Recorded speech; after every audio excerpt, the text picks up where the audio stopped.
ہم لوگوں نے جو پینٹ کا پہننا شروع کیا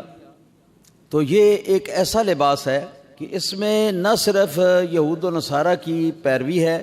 اور ان کی ریس جو ہے وہ کرنا اور اس کو پورا کرنا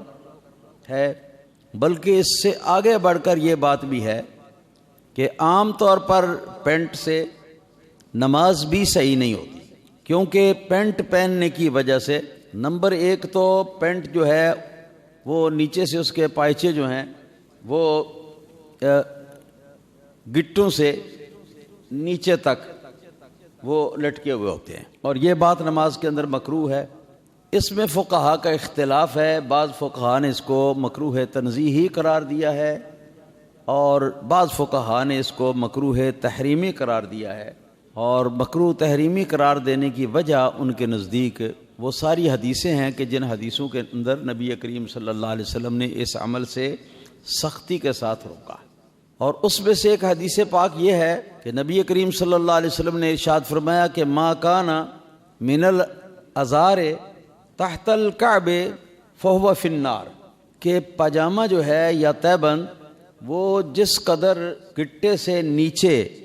لٹکا ہوا ہو تو اتنا حصہ جو ہے وہ جسم کا جہنم کی آگ کے اندر مبتلا عذاب ہوگا۔ تو قاعدہ یہ بھی ہے فقہا کے نزدیک اور محدثین کے نزدیک، جس ناپسندیدہ کام پر دوزخ کے اندر سزا کا شریعت نے بتایا ہو تو اس کام کا کرنا مکروہ تحریمی ہوتا ہے۔ تو بہرحال کسی درویش سے کسی نے پوچھا کہ گناہ کبیرہ گناہ صغیرہ میں کتنا فرق ہے؟ انہوں نے فرمایا گناہ کبیرہ کی مثال یہ ہے کہ مثلا لکڑیوں کا ڈھیر پڑا ہوا ہے تو ایک دم سارے ڈھیر کو آگ لگا دی جائے اور پورا کا پورا وہ ڈھیر جو ہے وہ آگ کا شعلہ بن جائے، یہ مثال ہے گناہ کبیرہ کی۔ اور گناہ صغیرہ کی مثال یہ ہے کہ لکڑیوں کا ڈھیر ہو تو اس کے ایک کونے میں آگ سلگا دی جائے، تو فرمایا کہ یہ مثال ہے گناہ صغیرہ۔ مطلب یہ ہے کہ گناہ صغیرہ جو ہے وہ بھی آہستہ آہستہ آہستہ آہستہ جو نتیجہ گناہ کبیرہ کا نکلتا ہے نا اسی نتیجے تک یہ آدمی کو پہنچا دیتا ہے۔ شرع شریف کے اندر فرمایا گیا ہے الاصرار علی الصغیرۃ کبیرہ،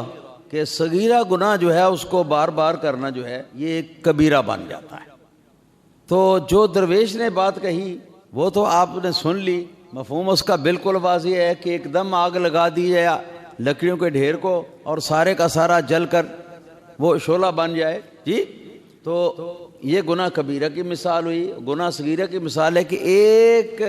کونے میں ایک طرف سے آگ جو ہے وہ سلگا دی جائے، تو نتیجہ کیا ہوگا کہ ذرا دیر لگے گی مگر آہستہ آہستہ یہ کہ پورے کا پورا ڈھیر جو ہے نا اس کو یہ آگ جلا دے گی، پہنچ جائے گی اس کو جلانے کے لیے اخیر تک۔ تو اس لیے مکروہ جو ہے وہ تنزیہی ہے تو بھی اس سے بچنا ہی چاہیے، اور اگر تحریمی ہے تو اور بھی زیادہ بچنا چاہیے۔ دوسری وجہ پینٹ کے ساتھ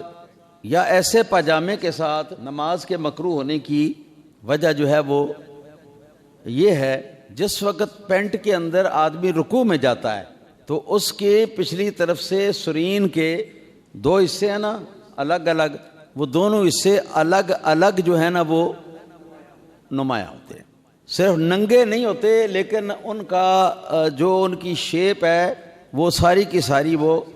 سامنے آ جاتی ہے۔ یہ چیز جو ہے یہ نماز کے اندر مکروہ تحریمی ہے۔ اسی طرح جب سجدہ کرے گا تو پھر تو اور بھی زیادہ۔ تو یہی وجہ ہے کہ پینٹ ہو یا کیا اس کو کہتے ہیں ٹروزر، یعنی ایسا پاجامہ کے جو ٹانگوں کے ساتھ مکمل طور پر چپکا ہوا ہو اور اوپر جو ہے کمر کے ساتھ بھی اسی طرح چپکا ہوا ہو، تو اس کے ساتھ یہ ہے ایک تو ٹانگوں کے ساتھ وہ چپکا ہوا ہے، ان کی پوری ساخت ٹانگوں کی ساری وہ نظر آتی ہے، پتلی ہیں اس کی ٹانگیں، موٹی ہیں، کہاں سے موٹی ہے کہاں سے پتلی ہے۔ میں نے صرف ایک مثال دے دی ہے آپ حضرات کو کہ عیسائیوں نے انگریزوں نے پینٹ پہننی شروع کی، ہم نے بھی پینٹ پہننی شروع کی۔ اس سے رکوع میں اور سجدے میں جسم کے چھپانے والے جو حصے ہیں ان کی ساخت، ان کی وضع قطع اس کی شیپ جو ہے وہ بالکل نمایاں ہوتی ہے، نظر آتی ہے۔ اس وجہ سے اس میں نماز مکروہ ہے۔ رکوع کی حالت میں ایسا ہوتا ہے، پھر سجدے کی حالت میں تو انتہا ہو جاتی ہے۔ کئی لوگ جو ہیں وہ پینٹ پہنے ہوئے آ جاتے ہیں، جب کوئی ان سے پوچھتا ہے کہ بھئی آپ نماز پڑھنے کے لیے آئے ہیں، مسجد کے اندر آئے ہیں، جمعہ پڑھنے کے لیے آئے ہیں، تو آپ کس لیے یہ مطلب ہے کہ ایک غیر اسلامی لباس جو ہے یہ پہن کے آپ آ گئے ہیں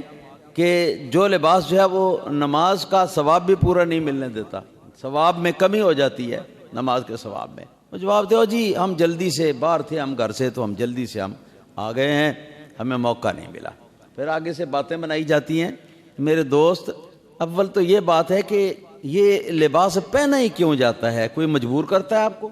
کرتا ہے جی کوئی مجبور ہے آپ کو؟